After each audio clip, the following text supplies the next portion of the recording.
మనలో ప్రతివాని మీద దేవుని దృష్టి అంటే ఆయన కన్నులు. నేను లాస్ట్ కూడా అదే చెప్పాను సంవత్సరం ఎండింగ్లో. ఏం చెప్పాను? నీతిమంతుల మీద ఆయన కన్నులను, వారి ప్రార్థనల వైపు ఆయన చెవులను ఉన్నవి. కీడు చేయి వారికైతే ఆయన ముఖము విరోధంగా అయిపోతుంది అని. ఇప్పుడు ఈరోజు కూడా దేవుడు చెప్పారు. మరి గత సంవత్సరం అంతా కూడా కొన్ని బాధలతో స్కానింగ్ తీయించుకున్న వాళ్ళు, ఎక్స్రేలు తీయించుకున్న వాళ్ళు, లేకపోతే ఈసీజీలు తీయించుకున్న వాళ్ళు, ఆఖరి సంవత్సరం ఆఖరి రోజు వరకు కూడా ఏదో ఒక బాధ అన్న తర్వాత అందరికీ ఉంటుంది బాధ. బాయ్ నా వైపు చూడాలి. ఏదో ఒక బాధ. శరీరంలో లేని వాళ్ళంటూ ఎవ్వరు ఉండరు. ఏ రక్షణ? మీలాంటి మంచి వయసులో ఉన్నవాళ్ళు సైతం కూడా చాలా బాధల్లోకి వచ్చారు. కానీ 31వ కీర్తన 7వ వచనంలో ఒకసారి చూడండి. 31వ కీర్తన 7వ వచనం. నీవు నా బాధను దృష్టి ఉంచి ఉన్నావు, నా ప్రాణ బాధలను అదిగో నీవు కనిపెట్టి ఉన్నావు. కావునా నీ కృపను బట్టి నేను ఆనంద భరితుడనై సంతోషించదను. ఈ సంవత్సరం అంతా కూడా, గత సంవత్సరం ఆఖరి వరకు ఆయన మన బాధను, మన ప్రాణ బాధను కనిపెట్టాడు కాబట్టి, ఆయన రక్షణ కలగజేశాడు కాబట్టి, ఇప్పుడు నూతన సంవత్సరంలోకి మనం ఆనంద భరితులమై సంతోషించుచూ వచ్చాము.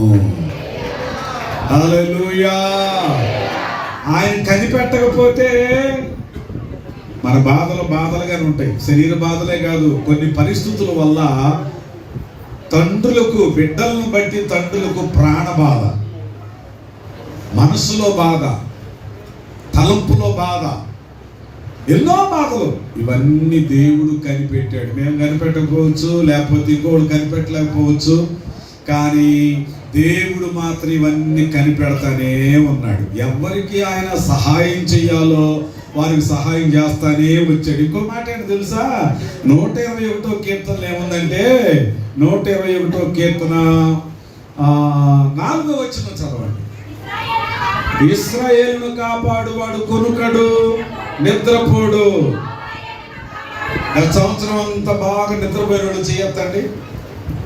నేను బాగానే నిద్రపోయాను, నేను ఏది దాచుకోను. హలో, మా ఇంట్లో అందరికంటే ఫస్ట్ నిద్రపోయేది నేనే. కానీ అసలు కునుకుపాటు కానీ నిద్ర కానీ రాకుండా నన్ను కాపాడిన దేవుడు యేసయ్య. హల్లెలూయా. మనందరూ ఇప్పుడు కూడా ఇక తనివి తీరినట్టు శరీర అలసట ఏమో తెలియదు, కానీ కొందరు నిద్రపోతూనే ఉంటారు అక్కడక్కడ. అందరూ చూసే కన్నులు నాకు లేకపోవచ్చు, కానీ దేవుడు నీ కోసం కొనుక్కోకుండా, నిద్రపోకుండా సంవత్సరం అంతా నిన్ను తన కనుపాపను కాపాడినట్లుగా కాపాడబట్టే నీవు, నేను, మనందరం సంతోషంతో, ఆనందంతో ఉన్నాం. హల్లెలూయా. ఇంతకంటే మంచి దేవుడు ఎక్కడున్నాడు? ఇంతకంటే బాధ్యత కలిగిన దేవుడు ఎక్కడున్నాడు? నీ బాధ నీవు డాక్టర్ దగ్గరకు వెళ్ళక ముందే ఆయన కనిపెట్టే దేవుడు.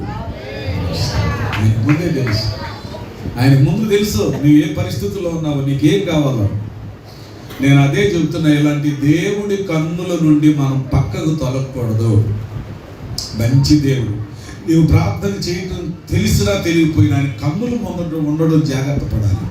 ఆయన కన్నుల ముందు నువ్వు రోజు ప్రార్థనాపూర్వకంగా కనపడాలి. ప్రార్థన చేసే వాళ్ళందరూ ఆయన దృష్టిలో ఉంటారు. అదే నేను ఆ సంవత్సరం ఆఖరిలో చెప్పిన మాట. హల్లెలూయా, హల్లెలూయా. నిజంగా ఏంటో విచిత్రంగా ఉంటుంది. సంవత్సరం ఏ సంవత్సరం చూసినా బాగానే ఉంటున్నాం, ఏ రోజు కూడా పడిపోకుండా ఉంటున్నాం, ఏ రోజు కూడా ఆందోళన పడకుండా ఉంటున్నాం. కారణం ఏంటంటే నన్ను కాపాడువాడు కొనుకగా నిద్రపోకుండా ఉన్నాడు. ఆ సంవత్సరం ఆఖరిలో సాక్ష్యాల్లో అమ్మాయి అలేఖ్య సాక్ష్యం చెప్పింది. అక్కడున్న పరిస్థితులను బట్టి ఏం చేయాలో అర్థం కాని పరిస్థితులు, కానీ నిన్ను చూస్తున్న దేవుడు, నిన్ను కాపాడుతున్న దేవుడు ఎవరమ్మా? కొనుకక, నిద్రపోక. ఇలాంటి వాళ్ళు ఏ తండ్రి అయినా, ఏ తల్లి అయినా, ఏ తండ్రి అయినా భర్త ఢిల్లీ నుంచి వచ్చాడు, భార్యను పుట్టుడు కొడుకు తీసుకుని వెళ్తాడు. రోజు పిల్లడు అనుకుంటా. కానీ వెళతా వాళ్ళ పిల్లవాడిని తీసుకెళ్ళా శ్మశానంలో పాతి పెట్టింది, చచ్చిపోయాడు పిల్లడు. కారణం ఏంటంటే ఎన్నో రోజుల తర్వాత భార్య భర్తలు దగ్గరకు వచ్చారు కాబట్టి, అతను అక్కడి నుంచి వచ్చాడు కాబట్టి ఈ అమ్మాయిని కలుసుకున్నాడు కాబట్టి భార్యని, బిడ్డను కూడా మైమరిచి వాళ్ళు ప్రేమలో పడ్డారో లేకపోతే బాగా నిద్రలో పోయారో. అంత నిద్ర ఎక్కడి నుంచి వస్తుంది నాకు తెలిసి. 1 గంట 2 వరకు మెలుకుగా ఉంటారు, ఆ తర్వాత నిద్రపోయి ఉంటారు. ఆ పిల్లోడి మీద ఆ తండ్రి తొడ పడిందంట. ఇలాడు వీడు తొడదీయలేదు, వాడు లేవలేదు, ఆ పిల్లోడు చనిపోయాడు. నిద్ర అంటే అంత భయంకరంగా ఉంటుందా అనిపించింది ఆ రోజు మాకు. చుట్టుపక్కల వాళ్ళందరూ ఏంటి పిల్లవాడు ఏడుతున్నారు అంటే, ఏమోలే ఏడుతున్నారు అనుకున్నారు. కానీ ఆగిపోయేటప్పటికి, ప్రాణం ఆగిపోయేటప్పుడు వాళ్ళు అనుకున్నారు ఏడ్సే పిల్లవాడు ఏడు మానేళ్ళు అనుకున్నాడు, కానీ వాడు చచ్చిపోయాడు అనుకోలేదు. దేవుని దృష్టిలో లేకపోతే ఇలాంటి ప్రమాదాలు జరుగుతాయి. మనకు మనమే మైమరిచిపోయి ప్రార్థన లేకుండా శారీరకంగా సంతోషపడుతూ వ్యక్తిగతంగా ఆనందపడుతూ మన సంతోషం మనమే అనుకుంటే చాలా డేంజర్లో పడతారు ఎవరైనా సరే. చంటి పిల్లలను చంపుకునే తల్లిదండ్రులు కాదు, తమను తామే చంపుకునే పరిస్థితులు కూడా వస్తాయి. ఆపదల్లో చిక్కుపోయే పరిస్థితులు వస్తాయి. కానీ ఇశ్రాయేలును కాపాడువాడు ఇక్కడ అందరిని కాపాడేవాడు లేదు వాక్యం. ఇశ్రాయేలు అనగా ఆయన చేత ఆశీర్వదించబడిన ప్రజలు, ఆయన ముద్ర వేసుకున్నటువంటి ప్రజలు. హల్లెలూయా. ఇశ్రాయేలును కాపాడువాడు కునుకడు, నిద్రపోడు. నువ్వు నిద్రపోయినా ఆయన నిద్రపోడు, నీ బిడ్డలను కాపాడతాడు ఆయన. అంతకంటే చిన్న పిల్లలకని వాళ్ళు పెంచి పెద్ద చేసుకుంటున్నారంటే కారణం వాళ్ళ పెంపకం కాదు, పెద్దవాళ్ళు ఎవరికాళ్ళు ముడుచుకొని వాళ్ళ దారినాలు కొడుకుంటారు. దేవుడు కాపుదల ఉండాలండి. హల్లెలూయా. ఆయన ఎలా కాపాడతాడంట? కుముకుపాటు రాదంట, ఆయనకి నిద్ర కూడా రాదంట. ఇశ్రాయేలును కాపాడు ఎంత గొప్ప దేవుడా. ఇందాక మొదట నేను చదివించిన వాక్యంలో చూస్తే అద్భుతమైన మాట ఏంటది? నీవు నా బాధను చూసి ఉన్నావు, నా ప్రాణ బాధను కూడా నీవు కనిపెట్టి ఉన్నావు.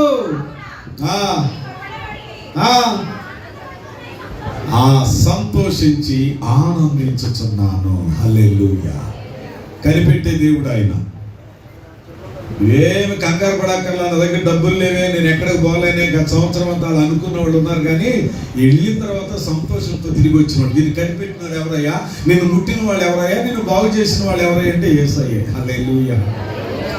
గత సంవత్సరం చంటి పిల్లలు, పాలు తాగే పిల్లలు భయంకరంగా ఏడుస్తూ ఉంటే, ఆఖరికి మన కైపోళ్ళ అమ్మాయి కూడా అక్కడ సిద్ధాంతంలో ఏడుస్తుంటే ఇక్కడ వినపడేది నాకు ఫోన్లో, కొయ్యమని. కానీ దేవుడు ఎంత కాపుదల ఇచ్చాడు. హల్లెలూయా. అలాగే ఇక్కడ కూడా ఉన్నారు చంటి పిల్లల తల్లి, వాళ్ళ బిడ్డలు కూడా అలాగే ఏడుస్తుంటే అయ్యగారు అంటూ వచ్చారు. ప్రార్థన చేశాం, ప్రార్థన గొప్పదే కానీ కాపాడే దేవుడు ఇంకా గొప్పవాడు. దేవునికి స్తోత్రం. హల్లెలూయా. హల్లెలూయా. ఈరోజు నేను కొత్తపల్లిలో ఇదే వాక్యం మాట్లాడుతున్నప్పుడు చిన్ని బాబు ఇప్పుడు కూడా అన్నాడు, నాన్న మధ్యాహ్నం అక్కడ మాట్లాడు. విశేషం ఏంటంటే ఈ సంఘంలో మా కుమారులు కానీ నేను కానీ ఒకరు మాట్లాడిన విషయాలు ఒకరు తీసుకో, కనీసం ఒక్క మాట కూడా తీసుకో. నాని వాక్యం చెప్పాడు, దాన్ని ఏమైనా కలిపేసుకుందామా చేపేసుకుందామా అని ఆలోచన వాళ్ళకి ఉండదు. ఒక్క మాట కూడా నా నుంచి వాళ్ళు తీసుకొని, వాళ్ళ నుంచి నేను తీసుకొని, అందరూ ఏ స్థాయి నుంచి తీసుకుంటాం. ఆయన ఇచ్చే మాటలే తీసుకుంటాం, ఆయన చెప్పమన్నదే చెప్తాం. ఇదే గొప్ప విశేషం. 2024లో సంఘంలో గొప్ప మార్పు వచ్చింది. ఇందా కొత్తపల్లిలో మన చర్చి పక్కన ఒక శత్రువు ఉన్నారు, పలకరించారు. వెళ్ళి వాళ్ళని పలకరించి, అమ్మ బాగున్నారా, హ్యాపీ న్యూ ఇయర్, దేవుడు మిమ్మల్ని కాపాడి ఎంతో ఆశీర్వాదకరంగా మీ భార్య భర్తలు ఉందరు కాకంటే ఆవిడ ఆ ముసలాయన అంటున్నాడు, అయ్యా మాకేం బాగలేదయ్యా, కొత్త సంవత్సరం వచ్చిన పాతగా ఉన్నాం, కొత్తగా అలాగే ఉన్నాము. నేను చెప్పాను, ఎక్కడి నుంచి బాగుంటారు మీరు అన్న. ఇంట్లోంచి కాను తీసుకొచ్చి నాకు ఇచ్చి ప్రార్థన చేయించుకున్నారు ఇద్దరు. అందరూ చప్పలు కొట్టండి. ఇప్పుడు వాళ్ళిద్దరిని కనిపెట్టి నన్ను పంపించింది యేసయ్య, లేకపోతే నేను పక్క నుంచి పోయేవాడినే. మంచి సమరయుడు యేసయ్య. హల్లెలూయా. వీడు ఎందుకు పడిపోయాడో, ఈ దెబ్బలేంటో. ఎవరో ఒకడు యెరూషలేము నుంచి యెరికోకు దిగిపోతున్నాడు, దొంగలకు చిక్కాడు. దొంగలకు చిక్కగానే వాళ్ళు కొట్టి పై వస్త్రాలు కూడా దోచుకున్నారంట. ఒంటి మీద బట్టలు కూడా దోసేసుకుని ఏమైపోయారంట, కొర ప్రాణములతో వదిలిపెట్టి వెళ్ళిపోయారంట. అక్కడికి మంచి సమరయుడిగా యేసయ్య వచ్చి ఆ వ్యక్తిని తన గాడిద మీద ఎక్కించుకుని పూటకూడ వారి ఇంటికి తీసుకెళ్ళి అతని గాయముల మీద ద్రాక్షరసమును పోసి కట్టులు కట్టి, నేను తిరిగి వచ్చినప్పుడు నేను సొమ్ము నీకు ఇస్తాను, ఇతనికి ఆహారం పెట్టండి, ఆదరించండి అని వాళ్ళకి బాధ్యత అప్పచెప్పి వెళ్ళిన మంచి సమరయుడు. ఏ స్థితిలో అతను పడిపోయాడో తెలిసిన సమరయుడు. హల్లెలూయా. అతని పరిస్థితి తన ప్రాణములతో ఉందని కనిపెట్టిన దేవుడు యేసయ్య. హల్లెలూయా. నువ్వు ఎక్కడన్నా ఉండు, నువ్వు చెరువు మీద ఉండు, లేకపోతే నువ్వు ఊళ్ళో ఉండు, ఊరు బయట ఉండు, నువ్వెక్కడ శత్రువుల మధ్యలో ఉండు, లేకపోతే నువ్వు ఉండకూడని పరిస్థితుల్లో ఎక్కడైనా ఉండు, కానీ నిన్ను కనిపెట్టే దేవుడు లేకపోతే నువ్వు ప్రమాదంలో పడిపోతావు. నీ దేవుడే నిన్ను కనిపెట్టుకుని నిన్ను రక్షించే దేవుడు. హల్లెలూయా. Praise the Lord. దేవుని స్తోత్రం. ఇశ్రాయేలును కాపాడువాడు ఏమవడు. తర్వాత ఆ మాటలు కూడా చదవండి. 7వ వచనం చదవండి. ఏ అపాయమును రాకుండా యెహోవా నిన్ను కాపాడును, నీ ప్రాణాన్ని కాపాడును. ఇది మొదలుకొని నిరంతరము నీ రాకపోకలను. ఎవరికి వాగ్దానం? ప్రామిస్. వాగ్దానం అంటే ప్రామిస్ గా చూసదు. ప్రామిస్, దేవుడిచ్చే వాగ్దానం. నిరంతరం ఇది మొదలుకొని నీ రాకపోకలంతటి యందు యెహోవా నిన్ను కాపాడును. ఏమా, ఇశ్రాయేలుకు దేవుడు వాగ్దానం, దేవుని బిడ్డలకు ఇచ్చిన గొప్ప వాగ్దానం ఇదే. ఇదంతా ఎలా సాధ్యమంటే మీ పాస్టర్ గారిని చూడండి, సేవకుల్ని చూడండి, మా కుమారులను చూడండి. వీళ్ళు కూడా నాకులాగా జీవించినంత కాలం, సంవత్సరం వాళ్ళు పెరిగి ఇంకా పెద్దోళ్ళు అయ్యే వరకు ఆరోగ్యంగానే ఆశీర్వాదకరంగానే దేవుని మార్గంలో పరిగెత్తే యోధులుగానే ఉంటారు. హల్లెలూయా. ఈ పరుగులో పీటీ ఉషాలు పనికిరారు. ఇంకొక ఆమె ఎవరో సినిమా కూడా తీసింది, ఇంకొక అమ్మాయి ఎవరో చదువుకునే పిల్లలు కూడా తిరిగిపోతే ఎట్లాగా పీటీ ఉషా తర్వాత నా చెప్ప అశ్విని నా చెప్ప. ఇలాంటి వాళ్ళందరూ మన ముందు ఎవరు కూడా పనికి రానంతగా మన ఆత్మీయ పరుగు ఉండాలి. హల్లెలూయా.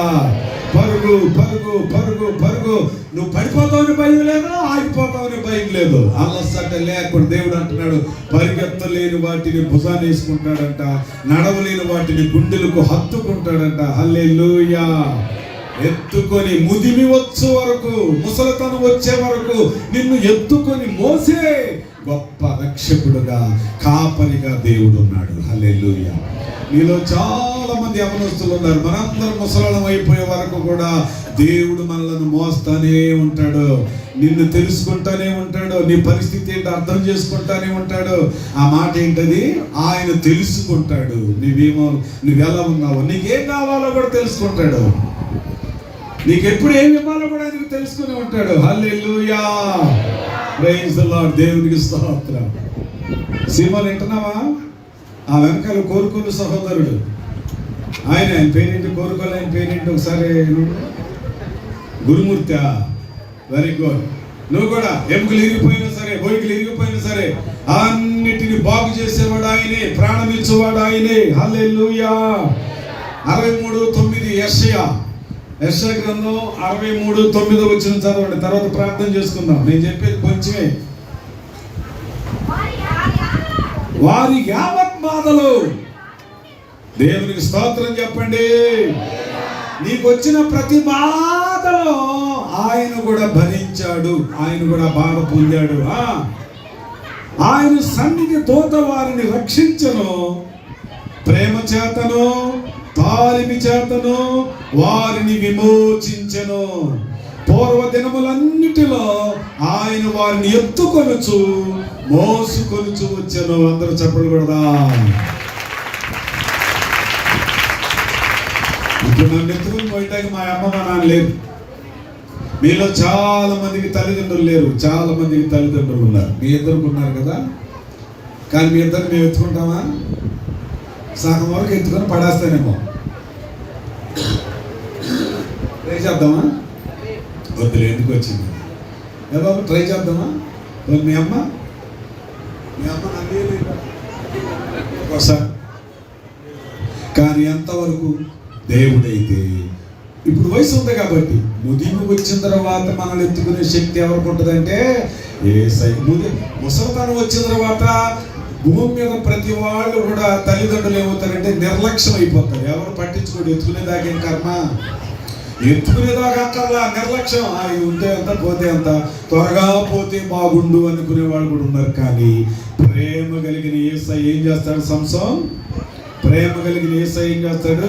నీ పరిస్థితి తెలుసుకొని మంచి తండ్రిగా, మంచి కాపరిగా, మంచి విమోచకుడుగా నిన్ను చంకనెత్తుకుంటున్నాడు. హల్లెలూయా, హల్లెలూయా. ఎంత మంచి దేవుడవయ్యా యేసయ్యా, చింతలన్నీ తీరేనయ్యా నిన్ను చేరినా, చింతలన్నీ తీరేనయ్యా నిన్ను చేరినా, సంతోషం ఎక్కడ ఉందనే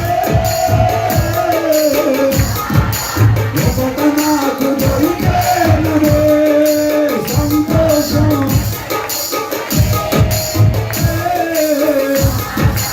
ఒకట నాకు దొరికేనని, జగమంతా వెతికాను, జగమంతను అడిగాను, జగమంతను అడిగాను, చివరి కసి నీలోనే కనుగొన్నాను,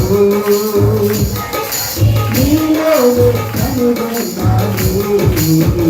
ఎంత మంచి దేవుడవయ్యా యేసయ్యా, చింతలన్నీ తీరేనయ్యా నిన్ను చేరినా, చింతలన్నీ తీరేనయ్యా. హల్లెలూయా. ఎందుకు మన చింతలన్నీ తీరిపోతాయి, ఎందుకు మన బాధలన్నీ తొలగిపోతాయి అంటే మనం ఎలా ఉన్నామో ప్రతి నిత్యము తెలుసుకొని మనకు గొప్ప రక్షణ కలిగజేసే దేవుడు మన దేవుడు గనక. ఇశ్రాయేలులను కాపాడువాడు, కునుకడు, నిద్రపోడు, ఆయనే వారిని రక్షించువాడు. ఇశ్రాయేలుగా నువ్వు ఉండు. నువ్వు దేవుడికి దూరంగా ఉంటే రక్షణ దొరకదు. ఆయన దృష్టిలో ఉండాలి, ఆయన బిడ్డగా ఉండాలి. ఈ సంఘంలో ఎవరు అందరూ పండుగలు కనపడ్డారు, ఒకే ఒకటి నాకు కనపడలా. ఒక్కడు సినిమా టైటిల్ లాగా ఒక్కడే కనపడలా. రేపొద్దున ఏదైనా పరిస్థితి వస్తే ఆ ఒక్కడి పరిస్థితి ఏంటి? నువ్వు కాదులే, నువ్వు కూడా కనపడ్డావు, ఇంకొకే ఒక్కడు ఉన్నాడు, వాడు కనపడలేదు, దేవుని దృష్టిలో లేడు. మరి రేపేంటి పరిస్థితి? ఇశ్రాయేలుగా ఉంటేనే, దేవుని దృష్టిలో ఉంటేనే రక్షణ, లేకపోతే నీకు రక్షణ ఉండదు. ఎంతమంది ప్రతి నిత్యము దేవుని దృష్టిలో ఉంటారంటే ప్రార్థించే వాళ్ళందరూ, దేవునికి దేవుని సేవకుడికి దగ్గరగా ఉండే వాళ్ళందరూ ఇశ్రాయేలీలు. హల్లెలూయా. వాళ్ళకే దేవుని గొప్ప రక్షణ ఉంటుంది. ప్రతిరోజు నీ దగ్గర డబ్బులు ఉన్నా లేకపోయినా, స్కానింగ్ చేయడానికి, ఎక్స్రే తీయడానికి, దానికి దీనికి డబ్బులు లేకపోయినా నీ పరిస్థితి తెలుసుకుని నేను రక్షించే దేవుడు ఉన్నాడనే ధైర్యము యేసయ్య ద్వారానే నీకు కలుగుతుంది. ఆయన నిన్ను కాపాడే దేవుడు, కొనుకని దేవుడు, నిద్రపోని దేవుడు, నిత్యము నిన్ను కళ్ళలో పెట్టుకుని రక్షించే దేవుడు. నా దేవుడు, మనందరూ దేవుడు. గత సంవత్సరము ఒక్క క్షణము కూడా నిద్రపోని దేవుడు. ఈ సంవత్సరమే కాదు, ఆయన రాకడలో, ఆయన రాజ్యంలో మనం వెళ్ళే వరకు కునుకక నిద్రపోక మనల్ని కాపాడే దేవుడు. దేవుడి పరిశుద్ధ వాక్యము మనందరి వినికిడులు ఆశీర్వదించును. ఆమేన్, ఆమేన్. ఇప్పుడు కానుకలు దేవునికి